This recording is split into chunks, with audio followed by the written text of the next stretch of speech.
Today we are making something cozy and warm and filling and hearty, but still light. We are making braised chicken thighs with lemon, fennel, and dates. A glorious recipe from my cookbook, Eat Your Heart Out. It's perfect for a simple weeknight dinner. It is glorious if you're entertaining. It's just a perfect, easy meal for as the weather transitions into fall and we want a little something that hugs us. But you know, still getting things back on track after the summer. I have to say I love braised chicken thighs. I think they are one of the most juicy and succulent forms of meat that there is to enjoy. I also love that they cook up really fast because they have this wonderful bath of really flavorful liquid around them with the sauteed onions and fennel and dates for a little bit of sweetness and a little touch of mustard for a little zing at the end to make it feel very like luxurious and elevated, even while keeping it very simple on us. Because of all these wonderful flavoring elements and the juiciness around this meat, it is also an amazing leftover that's very easy to repurpose. So let's get to some juicy chicken, shall we? The first thing we're gonna do is actually start browning off our chicken. So I've got just some bone-in skin on chicken thighs here. You can definitely do this by taking the skin off. It just becomes still a very juicy, wonderful piece of chicken, but you don't get the crisping of the skin when you sear it, and you don't get the richness that that bit of extra fat does add to this dish, which I think you're gonna want. Seasoning on both sides with salt. You can add pepper at this point. I think you guys have heard me say before that I really don't add pepper when I'm getting ready to brown meats because unlike salt, which is a seasoning, pepper is a spice. So it's very delicate. It can burn. Okay, so I brought this chicken out of the refrigerator about 20 minutes ago, and this is one thing I cannot stress enough. When you are making meat, you do want to let it rest on the countertop 20 to 30 minutes. This ensures that your meat is going to cook evenly, which is how we make sure that it stays juicy and wonderful.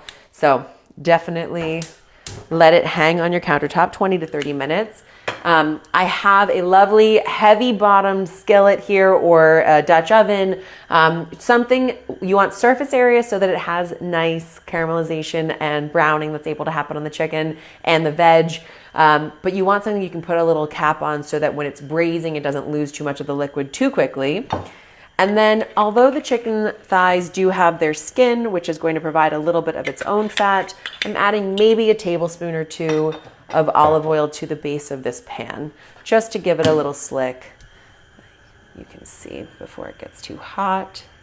I'm just gonna kind of drizzle it along just to gloss the base of our pan. And then go ahead and start laying your chicken in skin side down. I'm kind of using the first one just to paint the base of the pan with our olive oil. And as you're laying the thighs in, just make sure you're leaving a little space between them so that they don't steam and overcrowd. We're looking for rendering of the fat in the chicken skin and crisping as a result of that rendering. And I always forget, this is a ceramic pan and it does take a little longer to heat up. Ideally, we would have heard the sizzling right when we laid the chicken in, but I got impatient. And the reality is, it's gonna be totally fine. This would have been the sound we would have liked to have heard right when we put the chicken in, but it's coming now. And you can see happy little sizzling happening here. I had my pan on high to get it up to heat. I'm gonna drop it to medium high now because I do wanna have the chicken have long enough where on the hot surface where the fat of the skin can start to render and you get that lovely crisping action happening before it burns. So medium high heat's where we wanna be. It's gonna go about 5 minutes here, so I'll use this time to chop up my onion. I traded out my cutting board, don't worry. And if you have one like medium size onion, you can just use one onion, but mine are kind of small, so I'm gonna use two, just to make sure that we get all that lovely, sweet, oniony flavor that this dish loves, especially because you'll see as the chicken braises and the veggies soak into that wonderful sort of chicken broth exterior, they really melt down. Like you want to bulk up the veg and onions in here a little bit because you still want them to be present in that final dish. Once you have removed all of the skin, I'm just going to do a quick saute slice on these because I like, again, to create that nice bit of texture and also a bit of melting into the sauce itself. So that just means the root of your onion is right here. And to get a saute slice, you're just gonna trim that root off so there's nothing holding the onion layers intact anymore. And actually just make sure your stem is off as well. And then I slice all the way up the mountain this way, and then flip to create more flat surface area to push down on my onion against. And then you're left with lovely thin slices like so. I'm just gonna move these around a little bit to make sure that, you know, if there's any hot spots of the pan, they're all cooking evenly. And you guys know the drill with meat. If it is fighting you on the hot surface of your pan or your grill, take a minute. Take a step back, let it do its thing.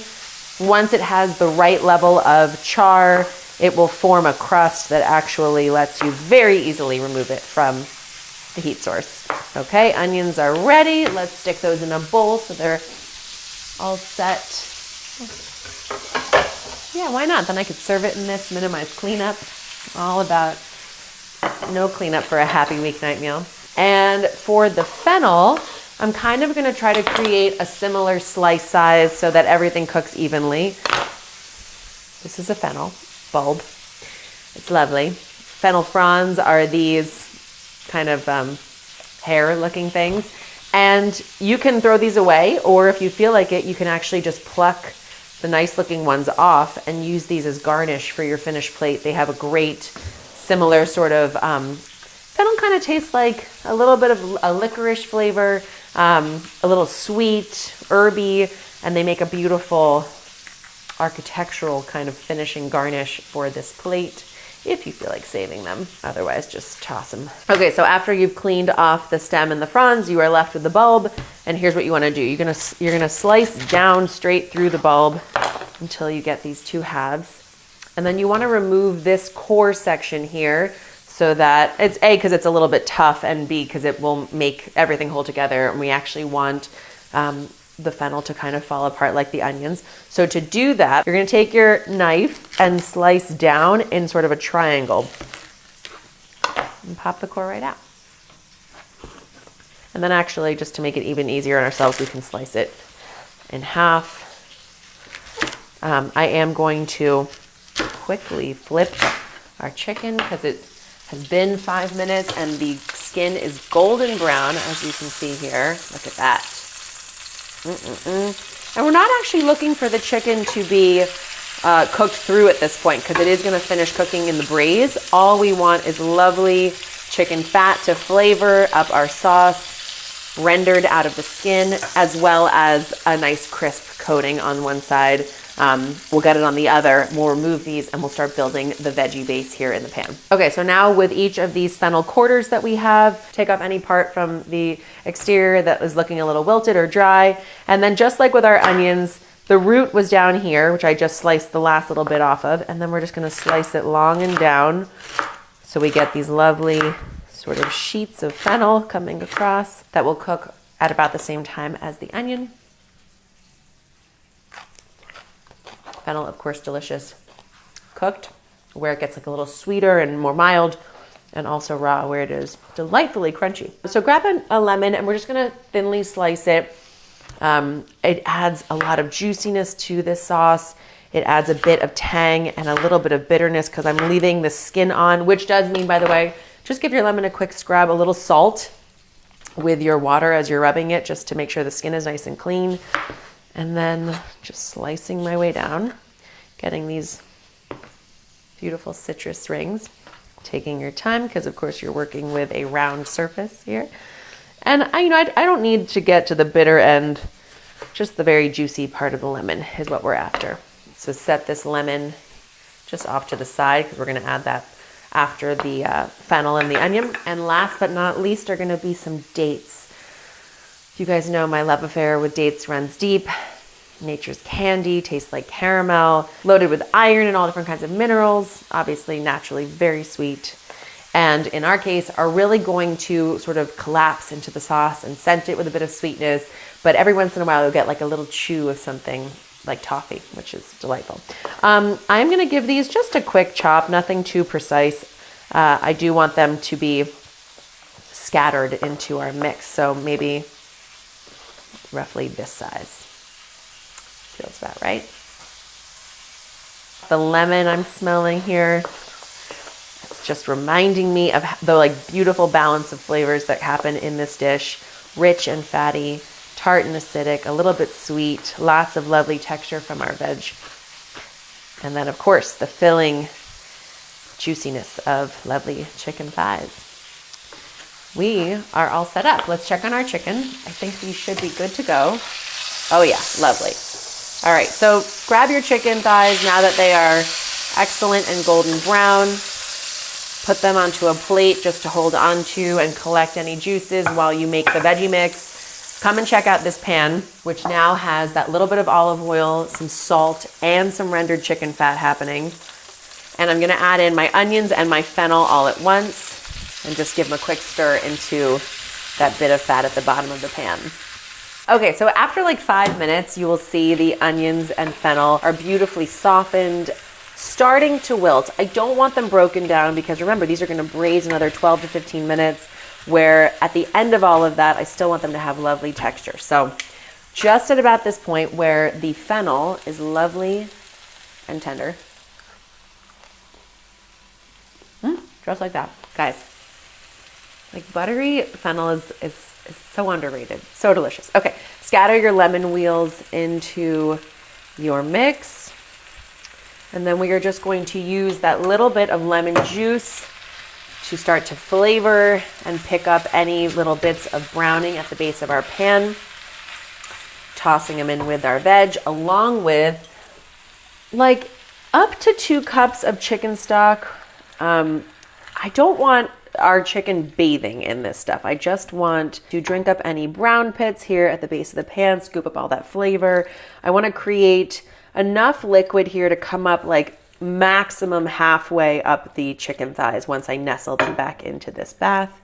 So just shy of 2 cups looks about right. I'm gonna hit this with just a pinch more salt, and now we'll just slide our lovely golden brown chicken thighs along with any juices that have collected back into this pot, nestle it down into the veg, create these little wells, these little baths for our chicken. And then we're just gonna scatter our dates right around so that we get lots of yummy date flavor coming through.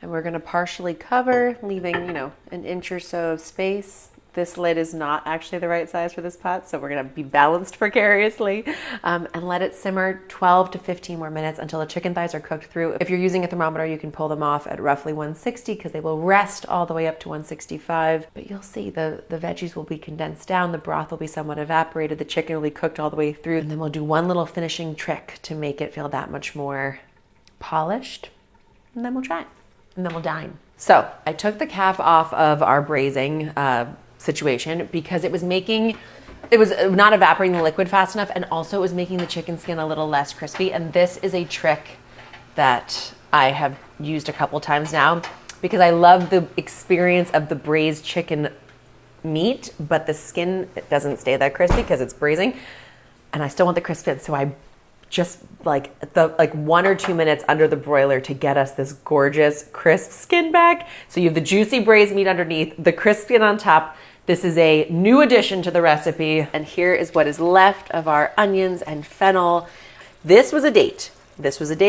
You can see they basically entirely melt into our sauce along with the lemon juice all extracted, flavoring up this wonderful saucy mix. Give it a quick taste for seasoning. Oh, wow. The brightness of the lemon, oh my gosh, and the sweetness of those dates, and that wonderful savory, velvety backdrop of the onions and the fennel and all that chicken goodness soaking through. To finish it off, I've taken the heat off. Take a teaspoon or 2 of mustard, depending on if you like it as much as I do. Dollop it into your braising liquid. Stir it in with your tongs just to give an incredible tangy backdrop to the sweetness and the savory qualities. And my friends, we are ready to plate this dish up. It's up to you whether you serve the chicken thigh smothered in this sauce or whether you put the sauce down as like a little bath and nestle the chicken into it. I prefer the latter. Get a serving spoon and scoop up some of this incredibly flavorful and delicious sauce. And you guys know how we do. We have to have a little glisten of olive oil right on top. And I have some fresh parsley here. Give that a fine mince. Scatter that on top just to give us a little greenness. Don't overwhelm it. And because we saved our fennel fronds, we actually have these to play with too. Beautiful, just to give a little fresh taste of the cooked element underneath. Just a crumble of salt. And now is the moment to add pepper, if you care for it. And there, my friends, is a beautiful bowl of braised chicken thigh with lemon, fennel, and dates. Made in one pot, braised to perfection. Could not have been easier. But who cares if it's easy if it's not delicious? Let's taste. All right, let's go straight to the bottom first. Wow. Bright, zingy, rich, meaty, sweet. I just ate one of the lemon wheels, which reminds me, these guys, we slice them thin and wash them. You can totally eat the lemon with the other vegetable elements. It's really soft and tender. Oh yes, look at our chicken, juicy, braised to perfection. But is it delicious? Yes, ma'am. And I know sometimes you think like the garnish are irrelevant. They're just a nice to have. They're optional in all the recipes. It's true. They are optional. But first of all, you eat with your eyes first and they make it look so beautiful. And second of all, they add a lot of flavor, a lot of freshness. They keep you coming back for more. You know, this is just one example that goes to show that just because you're craving chicken dinner doesn't mean it needs to be ho-hum. Doesn't need to be your average rotisserie, although we love rotisserie chicken. It could be elevated and a little exotic and craveable, flavorful, easy, fun, delicious. Eat your heart out.